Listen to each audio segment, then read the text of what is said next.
नहीं, ऐसा कुछ नहीं है, ये गलतफहमी है आपकी, है ना। अगर मैं मानता हूँगा तो सबको, अदरवाइज किसी को नहीं। प्योर बिजनेस चल रहा है।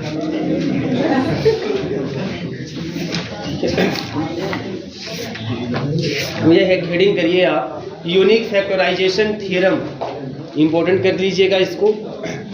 Unique factorization theorem,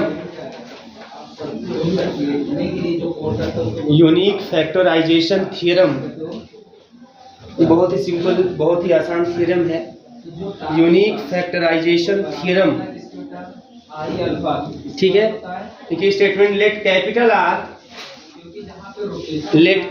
R be a Euclidean domain, let capital R be a Euclidean domain and small a is not equal to 0, small a is not equal to 0 and a non-unit in capital R, and a non-unit in capital R. Suppose A is equal to P1, P2, P3 dot Pm is equal to Q1 into Q2 into Q3 dot Qn. Suppose A is equal to P1 into P2 dot Pm is equal to Q1 into Q2 dot Qn. ठीक है, Qn, where each Pi and Qj, where each Pi and Qj are prime elements,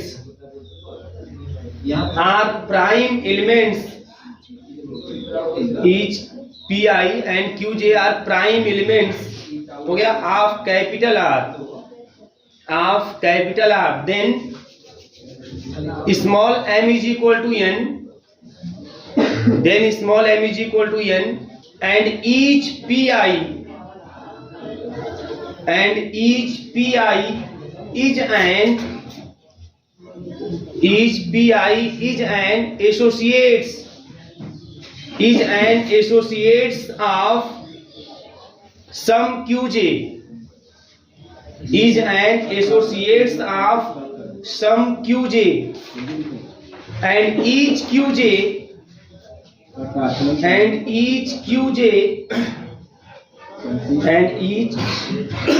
क्या लिखिए आप लोग, Qj is an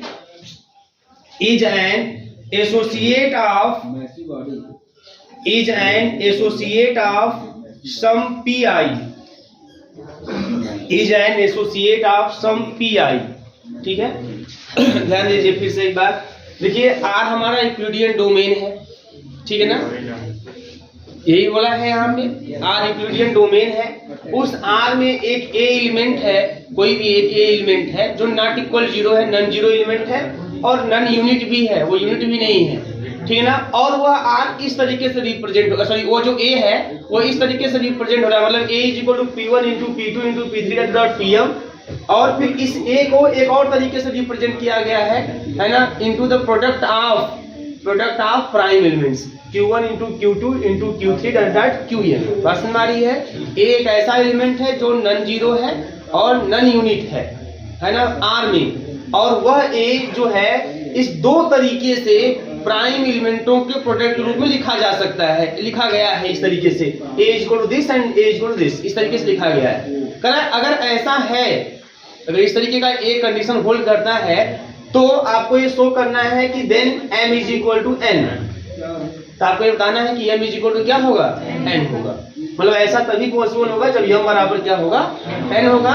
और साथ ही साथ इसमें यह भी बोला है कि जो Pi है ना, each Pi is associate of Qj, Pi मतलब P1 से लेके Pm तक, है ना, चाहे P1 उठा ले, चाहे P2 उठा ले, चाहे P3 उठा ले, कुछ भी इस तरह उठा ले, और किसी न किसी के यहाँ के बताया था आप लोगों की, अगर ऐसा रिप्रेजेंटेशन हो रहा है तो कंफर्म है कि यहाँ का कोई एलिमेंट उठाएंगे तो वहाँ के किसी न किसी एलिमेंट के एसोसिएट के रूप में दिखाई देगा। तो each Pi is associate of Qj, and इसी तरीके से वहां से कोई उठाएंगे तो each QJ is an associate of P I, यही आपको दिखाना है, यही चीज आपको उस लेके चलना है। मेन आपको दिखाना है ये वाला चीज, ठीक है ना, यही आपका unique factorization theorem, important theorem है, सिंपल सा थ्योरम है।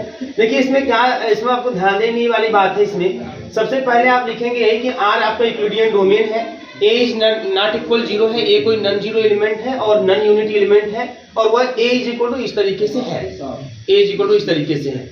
और इसमें हर जो P1 से लेके Pm तक, Q1 से लेके Qn तक ये सब एलिमेंट है, ये सब के सब क्या है, प्राइम एलिमेंट है, सबके सब क्या है, प्राइम एलिमेंट। अगर ये सबके सब प्राइम एलिमेंट है ना, तो ऐसी स्थिति में ध्यान दीजिएगा, जो P1 मैं बोलूं P1 तो P1 divides P1 P2 P3 से लेके Pm तक, कोई समस्या किसी को नहीं होनी चाहिए।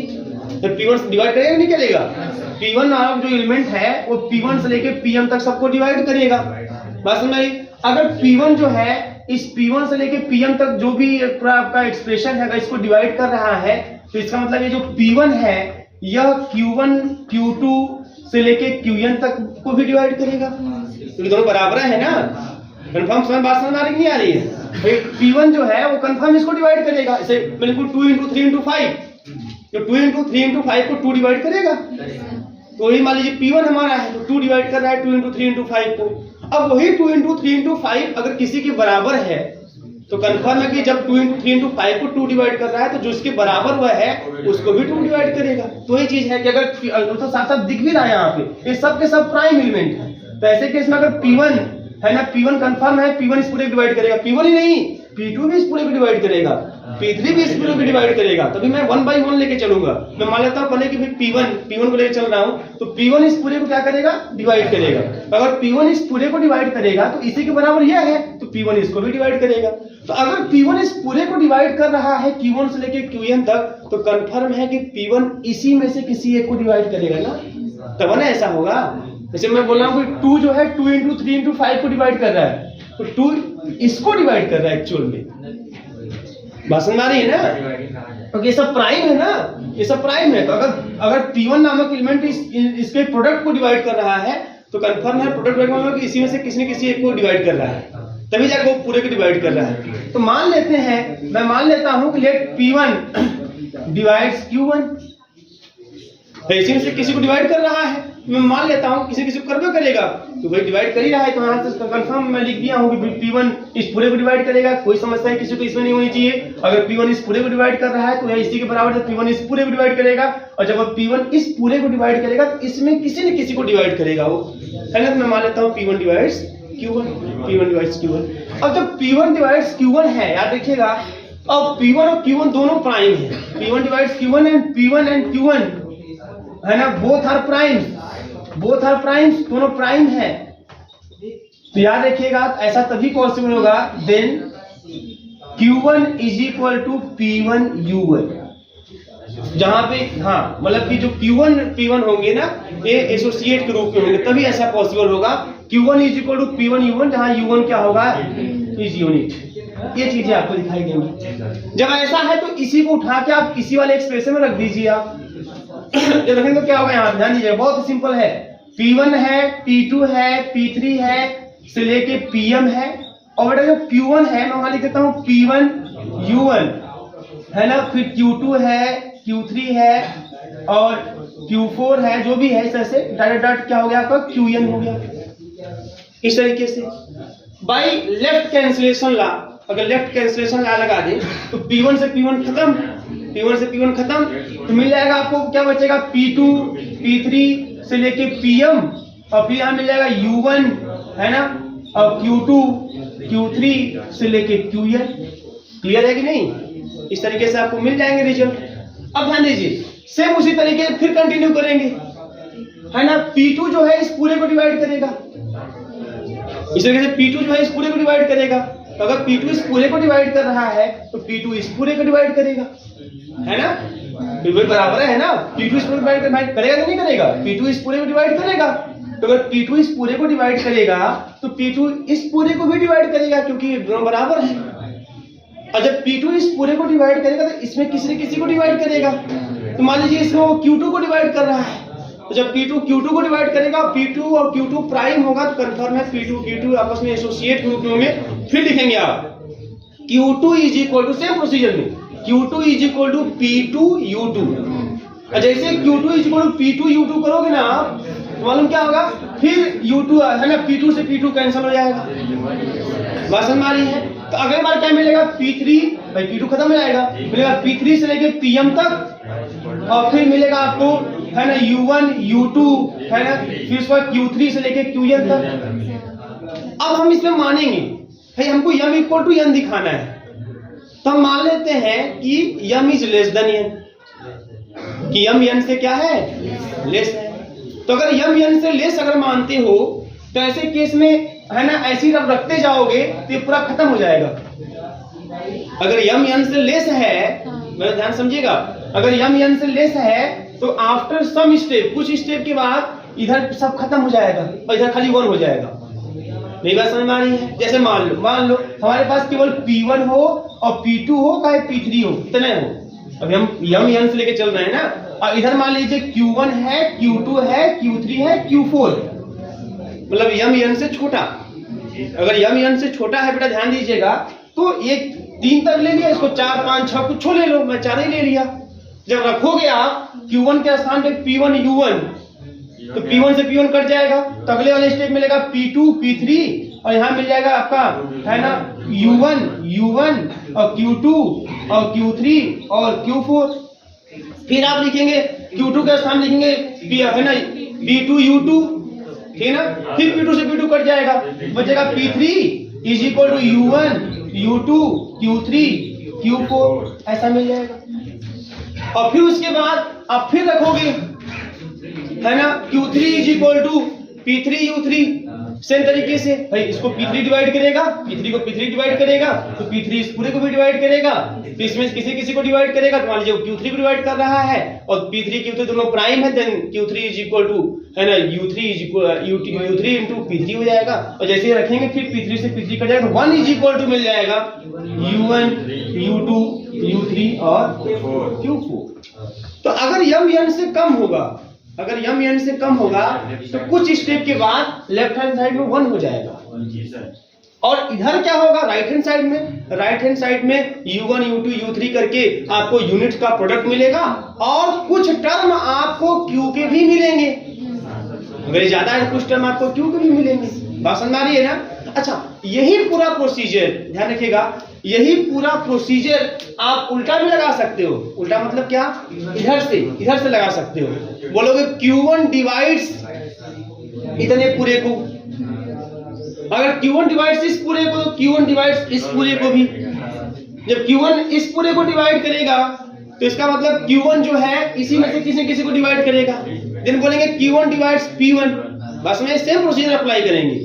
और फिर वही जो आप लिख रहे हैं Q1 is equal to P1 U1, अब वहीं पे लिखेंगे P1 is equal to Q1 U1, तो अब ये Q1 कटता चला जाएगा, बस में सेम प्रोसीजर लागू होगा। तो जब ऐसे Q1 काटते चले जाएंगे, अगर मान लीजिए n m से छोटा रहा तब ऐसे केस में इधर वाला पूरा कट जाएगा, इधर 1 हो जाएगा और उधर हो जाएगा, कुछ यूनिट टर्म हो जाएंगे और कुछ पीआई के टर्म हो जाएंगे। बस हमारी ये पूरा प्रोसेस, इसी चीज को बस है ना। अब देखो आप ऐसा नहीं कि आप हर बार ऐसा लिखते जाओगे, 1-2 बार करोगे और फिर क्या करोगे, आप लिखोगे, ठीक है ना। चलिए इसको स्टार्ट करते हैं। तो यही है, यही बस लगेगा, यही कैलकुलेशन है, कुछ नहीं इसके बाद, तो खाली बोल देना है आपको।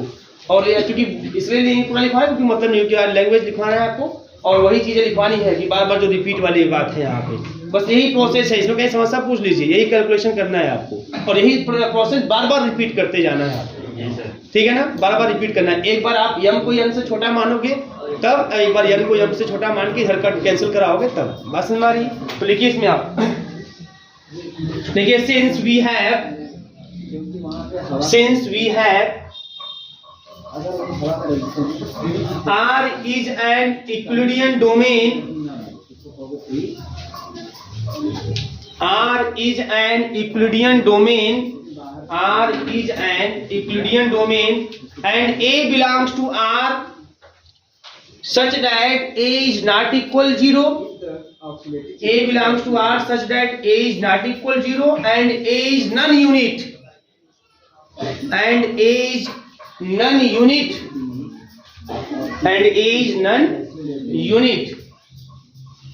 हो गया बेटा, यूनिट UNIT, बस इतने है ना। A is non unit and A is equal to यह line P1 into P2 into P3 data dot PM is equal to Q1 into Q2 into Q3 data dot QN। ये तो पता है, तब दिया ही है।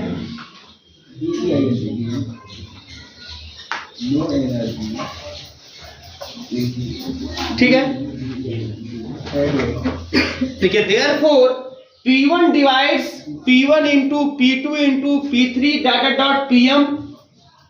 P1 divides P1 into P2 into P3 data dot PM, which implies P1 divides Q1 into Q2 into Q3 data dot QN। क्यों हो रहा है, समझ आ रहा है आपको? ठीक है, उसको डिवाइड करेगा। हो गया। देन नीचे लिखेगा then P1 must divide at least one of P1 must divide at least one of one of Q1, Q2, Q3। P1 must divide at least one of Q1, Q2, Q3 dot QN। समझ आ रही है? जब P1 इस Q1 से लेके QN को divide कर रहा है तो ऐसा तभी पॉसिबल होगा जब इसी में से वो किसी एक को डिवाइड करेगा। तो लेट P1 डिवाइड्स Q1, कोई ना कोई डिवाइड करेगा। Let P1 divides Q1 but P1 and Q1 both are prime elements of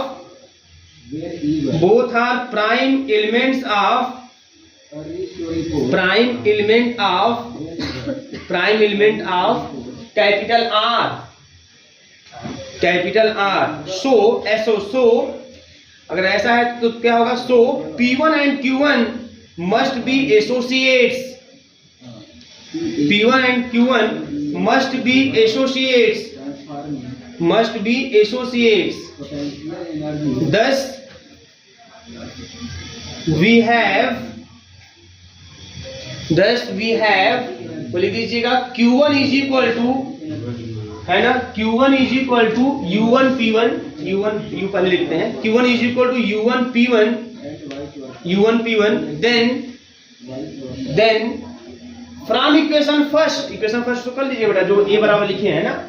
then from equation first में उसी तरीके से जो लिखा है वही चीज बोल रहे हैं। देन फ्रॉम इक्वेशन फर्स्ट क्या हो जाएगा? P1 into P2 into P3 dot PM और इज इक्वल टू, आपने U1 P1 लिखा है ना, तो U1 P1 लिखा है तो is equal to U1 P1 और Q2 Q3 डॉट QN। ठीक है, इस तरीके से हो जाएगा। ठीक है, फिर उसको लिखिएगा ऐसे करके लिख दीजिएगा। एक लाइन बढ़ा लेते हैं इसमें। ठीक है, ये लिख दिया आप लोग। इसका लिखिएगा P1 और P2 P3 डॉट PM और यहाँ पे इसको आगे पीछे कर लीजिए, P1 U1 कर लीजिए और फिर Q2 Q3 डॉट QN। इसको मैं कैसे कर दिया? U1 P1 को मैंने P1 U1 कैसे कर दिया? क्योंकि R हमारा क्या है? यूक्लिडियन डोमेन है, वो इंटीग्रल डोमेन है, वो कम्यूटेटिव रिंग बनाएगा तो कम्यूट कर जाएगा। तो लिखिए बाय लेफ्ट कैंसिलेशन लॉ, लिख पा रहे हैं ना आप लोग? यही लिखना है, बाय लेफ्ट कैंसिलेशन लॉ। तो P1 से P1 क्या हो जाएगा? कैंसिल। तो क्या मिल जाएगा? P2 P3 dot PM is equal to U1 Q2 Q3 dot QN। By left cancellation law ये हो जाएगा। अब इसी को लिखा देते हैं, रिपीट करते जाएंगे। अब फिर क्या करेंगे? वही काम, मतलब P2 डिवाइड्स होल जो बचा है ना, P2 को ये चीज आपको पास समय तब लिखिएगा, है ना, मैं लैंग्वेज लिखने जा रहा हूँ। P2 इस पूरे को डिवाइड करेगा। अगर P2 इस पूरे को डिवाइड करेगा तो P2 इस पूरे को डिवाइड करेगा। जब P2 इस पूरे को डिवाइड करेगा तो इसमें से किसी न किसी एक को डिवाइड करेगा, है ना। तो वो किसी न किसी Q2 से लेके QN तक में से किसी न किसी एक को डिवाइड करेगा। मान लेते हैं P2 डिवाइड्स Q2 और दोनों प्राइम हैं, तो फिर वही हाल, दोनों एसोसिएट होंगे तो फिर P2 बराबर U2 और Q2 हो जाएगा। फिर रखेंगे बेटा, फिर P2 से P2 कट जाएगा, अच्छा चलता रहेगा। अब उसमें फिर केस मानेंगे कि अगर m n से छोटा हो तब, m n दिखा है ना, पता नहीं कौन बड़ा है कौन छोटा है। अगर m n से छोटा हो तब, तो अगर m n से छोटा होगा तो ऐसे कटता जाएगा, इधर सब साफ हो जाएगा। है ना, और ये हो जाएगा 1, और इधर क्या होंगे, इधर सब U1 U2 ऐसे ही आपको तमाम यम तक कुल यूनिट मिलेंगे, और साथ साथ कुछ टर्म जितना वो अधिक रहेगा, जितना Q के टर्म अधिक रहेंगे वो टर्म मिलेंगे। कोई लिखाने जा रहा हूँ, लिखिए इसके बाद इक्वेशन नंबर 2 कर दीजिएगा इसको, लास्ट वाला इक्वेशन नंबर 2। देखिए, repeat the above argument, repeat the above argument, क्या रिपीट करना है मुझे बताया मैं आप लोगों को, repeat the above argument on equation 2 and so on, sorry, on equation 2 with on equation 2 with P2, P3 dot अब एक ऐसा होता है हो गया। देखिए, in case m is less than n, हम मान लेते हैं, केस लेते हैं, in case m is less than n, after m steps, after small m steps, left hand side becomes 1, clear है ना, after small m steps left hand side becomes 1 and the right hand side reduces, and the right hand side reduces to a product of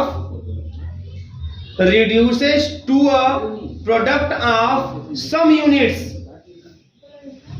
units in capital R, reduces to a product of some units in capital R and certain, और कुछ member होंगे Q के, and certain members of QJ, confirm है ना, एकदम confirm रखिए, कुछ है नहीं इसमें, and certain member of QJ हो गया। देखिए, but QJ are not unit in capital R, but QJ are not unit in capital R, so that the product of some units,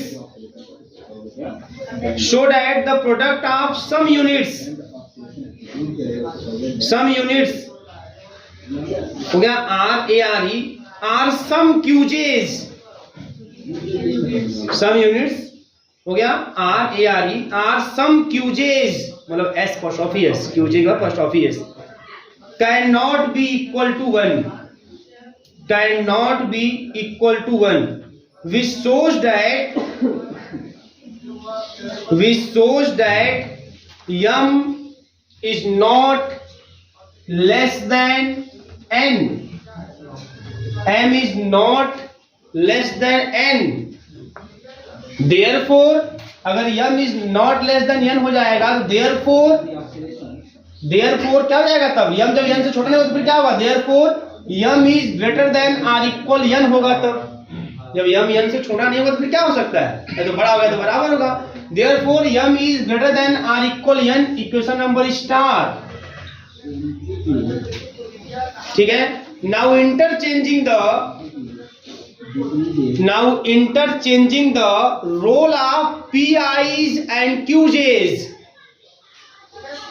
now interchanging the role of PIs and QJs, PI लिख के apostrophe S and QJ लिख के apostrophe S, QJs, we get n is greater than or equal m, we get n is greater than or equal m, equation double star, from equation star and double star, from equation star and double star, we get m is equal to n, m is equal to n, and it is clear that from above discussion and it is clear that from above discussion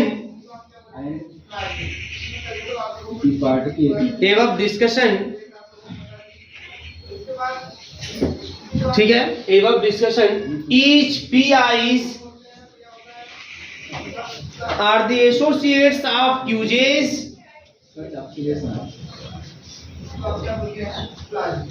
are the associates of some QJs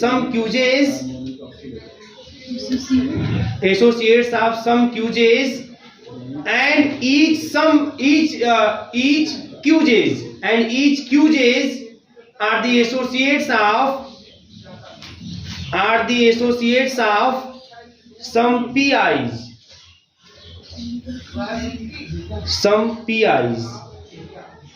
ये तो ऊपर किया है ना, या तो P1 है ना इस तरह से। अब देखो एक लाइन आपको यहाँ थोड़ा सा दिक्कत हुई होगी, इसको समझा देता हूँ। कुछ नहीं है, बहुत सिंपल लाइन है यार, ध्यान दीजिएगा। मैंने क्या बोला है, देखो ध्यान से, यही चीज हुआ ना यहाँ बेटाना, फिर आपको बोला गया कि रिपीट द प्रोसेस को रिपीट करते हैं। तो रिपीट में समझते क्या है इसका मतलब? इसका मतलब देखो ध्यान से, रिपीट मतलब क्या, ये जो P2 है बोलेंगे P2 डिवाइड्स पूरे को।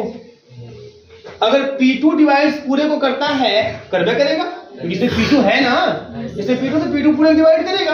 अगर P2 पूरे को डिवाइड करेगा तो P2 इस पूरे को भी डिवाइड करेगा, क्योंकि बराबर है। अगर P2 इस पूरे को डिवाइड कर रहा है तो P2 इसी में से Q2 से Qn में से किसी न किसी एक को डिवाइड करेगा, किसी एक को डिवाइड करेगा। तो मान लेते हैं P2 Q2 को डिवाइड करता है, लेकिन P2 Q2 दोनों क्या है, प्राइम है। तो ऐसे केस में P2 और Q2 एसोसिएट होंगे।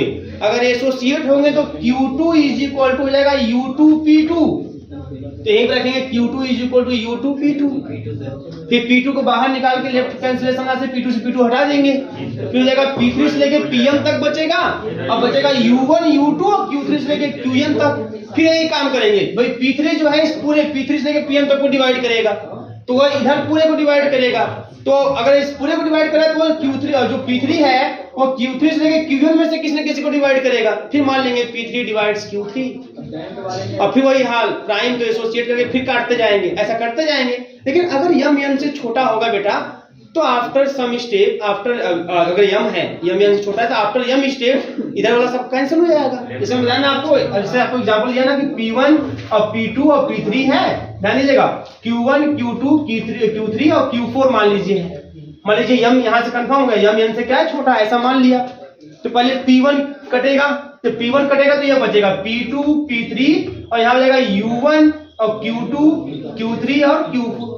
फिर P2 कटेगा तो यहाँ बचेगा P3 और U1 U2 हो जाएगा, और फिर Q3 और Q4 हो जाएगा। फिर P3 कटेगा तो यहाँ हो जाएगा 1, यहाँ जाएगा U1 U2 U3 और Q4। तो क्या देखा आपने कि लेफ्ट, अगर यम n से छोटा होगा तो मतलब इधर वाला नंबर ये 3 है, इधर वाला 4 है, यम का मान 3 है, n का मान 4 है। तो अगर यम n से छोटा होगा तो ऐसे केस में इधर वाला टर्म लेफ्ट हैंड साइड पूरा कट के 1 हो जाएगा। और राइट हैंड साइड में क्या दिखाई देगा, राइट हैंड साइड में आपको यूनिट्स दिखाई देंगे और कुछ टर्म आपको क्यों, जितना अधिक रहेगा उतना टर्म दिखाई देगा। अब बताओ, दिमाग लगाओ इसमें, अगर ऐसा होगा तो ये सब यूनिट है और ये कोई प्राइम नंबर है, तो क्या यूनिट का गुणा प्राइम नंबर से करने पर 1 आएगा? ये पॉसिबल नहीं है। याद रखिएगा, किसी प्राइम नंबर का मल्टीप्लिकेशन अगर आप यूनिट के साथ करोगे ना तो 1 नहीं आ सकता। कोई ले लो प्राइम नंबर, कोई ले लो यूनिट, कोई सेट उठा लो, सेट ऑफ गॉसियन इंटीजर कोई उठा लो, ऐसा कोई भी सेट ऑफ इंटीजर उठा लो, है ना। प्राइम नंबर इंटीजर में कौन होता है, यूनिट 1 -1, है ना। अब प्राइम नंबर आप ले लो, उसमें 2 से स्टार्ट होगा प्राइम नंबर, 2 3 यही ना। अब 2 के साथ 1 का गुणा करोगे तो क्या 1 आ सकता है क्या? 2 के साथ -1 का गुणा करोगे क्या 1 आ सकता है क्या? कभी नहीं आएगा। किसी प्राइम नंबर का गुणा यूनिट के साथ करने पर 1 आ जाए, ऐसा पॉसिबल नहीं है। लेकिन यहाँ आ रहा है, इसका मतलब कि गलत है। क्या गलत है? जो आपने माना कि m is less then n, ये गलत है। तो जब m इज लेस देन, है ना, इसीलिए देखो यहाँ पे, क्योंकि वो लिखाया गया आप लोगों को कि यूनिट्स और qj जो कि प्राइम नंबर है उसका मल्टीप्लिकेशन 1 नहीं हो सकता, can not be equal to 1। भाई कोई भी प्राइम नंबर ले लो, उसका यूनिट से गुणा करो, 1 से के बराबर नहीं हो सकता। इसका मतलब यह हुआ कि भाई m तब n से छोटा नहीं है, क्योंकि m से छोटा होगा तो ये इवे करेगा, कंफर्म है। अगर m से n छोटा होगा तो कंफर्म इधर 1 आएगा, और 1 आएगा, लेकिन तो मैटर फंस गया। तो इसका मतलब m n से छोटा, तब क्या होगा? जब m n से छोटा नहीं तब क्या होगा? m n से बड़ा या बराबर होगा। अब यही प्रोसेस इंटरचेंज कर दो, जो अभी आप इधर से चालू कर रहे थे, है ना, अब इधर से चालू कीजिए कि Q1 डिवाइड्स इस पूरे को, तो Q1 डिवाइड्स इस पूरे को। तो अगर Q1 इस पूरे को डिवाइड करेगा तो Q1 P है ना, इसमें से किसी न किसी को डिवाइड करेगा। मान लेते हैं Q1 P1 को डिवाइड करता है, तो जब Q1 P1 को डिवाइड करेगा, Q1 P1 आपका प्राइम है, देन एसोसिएट होंगे, तो फिर लिखेंगे P1 बराबर U1 Q1, P1 बराबर इंटरचेंज प्रोसेस, P1 बराबर U1 Q1। अब Q1 को काटते जाओ, Q1 को काटते जाओ, बात समझ में आई ना, काटते जाओ, और फिर मानो कि n m से छोटा है, n m से, तो जब n m से छोटा है तो इधर वाला सब टर्म कट जाएगा, और इधर U1 U2 यूनिट हो जाएंगे, और कुछ P के टर्म बच जाएंगे। तो फिर वही हाल कि जब n m से छोटा मानोगे तो इधर सब कट के 1 हो जाएगा, और फिर बोलोगे कि कुछ P के टर्म बच गए जो कि प्राइम है और यूनिट है, तो प्राइम और यूनिट का मल्टीप्लिकेशन करने पे 1 आ जाए, पॉसिबल ही नहीं है ना। तो इसका मतलब कि n m से छोटा नहीं है, तब n m से क्या होगा, बड़ा या बराबर होगा। और जब ऐसा होगा तो इक्वेशन 2 बन गया, इक्वेशन फ्रॉम 1 और 2 से दोनों बराबर हो गए। तो कहने मतलब कि अगर R यूक्लिडियन डोमेन है, A कोई उसका नॉन जीरो एलिमेंट है, नॉन यूनिट एलिमेंट है, और A बराबर P1 से लेके Pm तक एज अ प्रोडक्ट, Q1 से लेके Qn तक एज अ प्रोडक्ट, और P1 से लेके Pm तक सब प्राइम है, Q1 से लेके Qn तक सब प्राइम है। अगर ऐसा है तो इस तरह से दो एक्सप्रेशन तभी हो सकता है जब m बराबर क्या होगा, n होगा, और कोई भी P1 उठाएंगे, कोई भी Pi उठाएंगे तो किसी न किसी Qj के एसोसिएट के रूप में दिखाई देगा, और कोई न कोई Qj उठाएंगे किसी किसी Pi के एसोसिएट के रूप में दिखाई देगा। इसका मैं यूज एक बार किसी थ्योरम में कर चुका हूँ। इसमें दो एक्सप्रेशन आया था, मैं बताया था आप लोगों को कि दो एक्सप्रेशन तभी हो सकता है ना, जब कोई न कोई Pi उठाए तो किसी न किसी Qj के एसोसिएट के रूप में दिखाई दे, और कोई न कोई Qj उठाए तो किसी न किसी Pi के एसोसिएट के रूप में। तो ये चीज मैंने यूज कर लिया है और कर भी चुका हूँ। हाँ, यहाँ एक्स्ट्रा दिखा दे कि m बराबर n भी होता है। तो यही भैया है यूनिक फैक्टराइजेशन थ्योरम। बात सुन आ रही है।